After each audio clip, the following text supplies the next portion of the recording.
But what about for up and comers, the students that are ready to graduate? This industry is changing Mm. exponentially. It's changing so fast. How are they going to keep up? How are they going to stay motivated?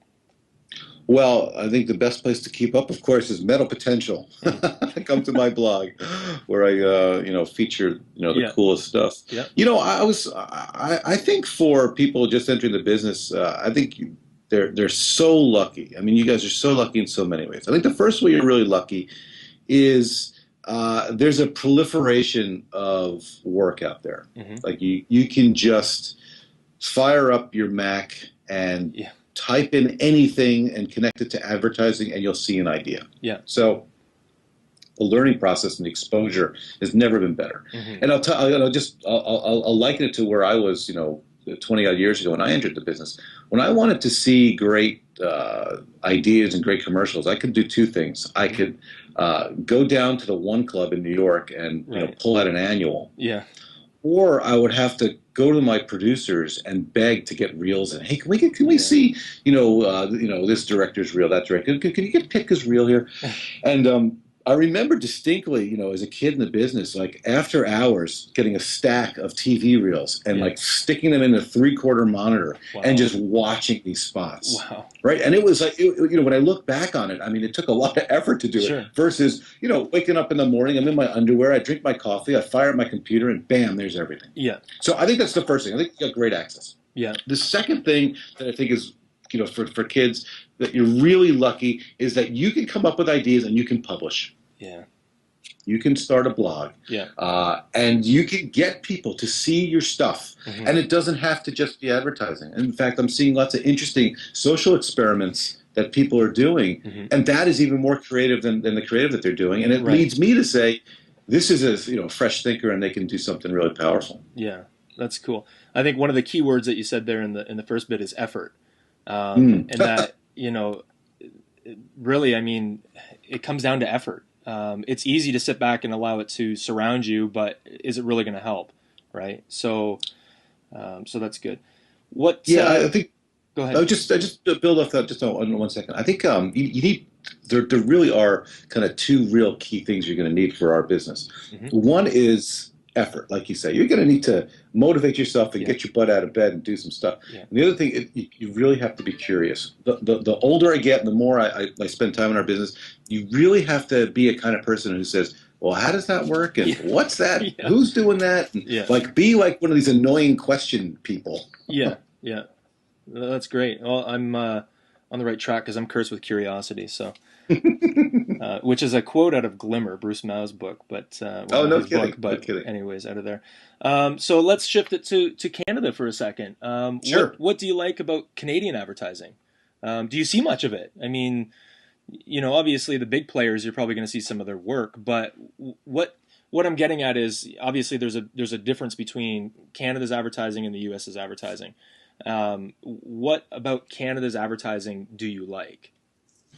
So this is a great question. I wasn't prepared for this. So And I'm it's having a Mel early. Brooks fear moment. Yeah. Um, well, a couple things. First of all, I'm really lucky because I get to work with the TBWA Toronto guys and Yep. the guys in Vancouver and once in a while the Tam Tam guys. Yep.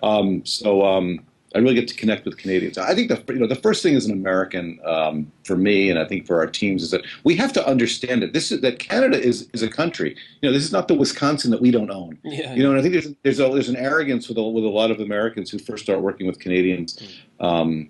So I think, but I've been working with them for a while, so I really start to see the cultural differences, and within the differences, the beautiful nuance. Hmm. I guess there are two things that I can bring to light on what I'm seeing in Canadian work that I really love. I think there's a company called Cassette or Cassette. Cassette, yeah. Because these guys, every time I see something interesting that's done as an ambient idea, Yeah. when I experience the idea and then I scroll down and I see who did it, and it's these guys. Yeah.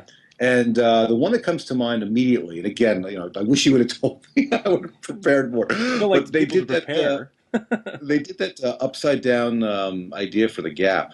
I think it was the Gap or Old Navy, Okay. and it was just a great idea. It was just Yeah. really well done, Yeah. and I thought that was really smart. The other thing I love, and I guess I'll sound like a cliche, but there was film done several years ago called "I Am Canadian" Yeah. for the for Molson, and I really love that film. First for the insights, Hmm. and it kind of taught you how to speak and be Canadian. You know, I thought that it was really Yeah. really beautifully done in terms of insight and the knowledge that it dispensed. But then it was beautifully crafted and beautifully cast and beautifully cut. Yeah. And you know, there's a craft I think to a lot of the Canadian work that. Is so you guys punch above your weight because I know that the budgets aren't as high, yet you guys maximize Every the cent. craft. So I think that's really special. Yeah. There's a guy. I mean, you know, for our agents, for our network, and I would say this even if I didn't work with our guys, but there's a guy named Alan Oakey who's over in TBWA Toronto, Hmm. and he does some beautiful work for Nissan. He just did a really he and his team did a brilliant spot with the Sentra SER. It's a little Yeah. remote control car idea. Awesome. And Awesome spot. I mean, phenomenal. Yeah. And again, you know, it's the craft, and it's so well shot, and it's beautifully edited. Yeah. And again, I know personally these guys didn't have a lot of money to do that No. thing, yet they triumph over the budget. So I think that's one of the special things about that Canadian work that I'm seeing is that there's an inventiveness and there's a real appreciation and delivery of craft. Yeah. Yeah. That's great. That's great. And you know, we try to do our best. And that Nissan spot was you know, very, very popular up here. Mm. You know, they did a how they shot it as well, right? Which a lot of Yeah, people yeah. aren't into, but I mean, with that one, everyone wanted to see it, right? How did they shoot that ad? So, anyways, Rob, I thank you so much for your time. Thanks for joining us with AdBuzz Canada. Enjoy your You time got in it. Australia. I don't know what you're doing down there. I'm not even We're sure if I actually can ask, but we're doing some very cool global campaign for Visa. So okay, be cool. on the lookout for that. So we'll watch for that. That's awesome. Okay, awesome. Thanks, Rob. I appreciate your time, and we'll talk to you next time. Next time I'm in LA, I'll look you up. Absolutely, love to have you, and thanks for doing this. Great. Appreciate it. So, thanks, Rob.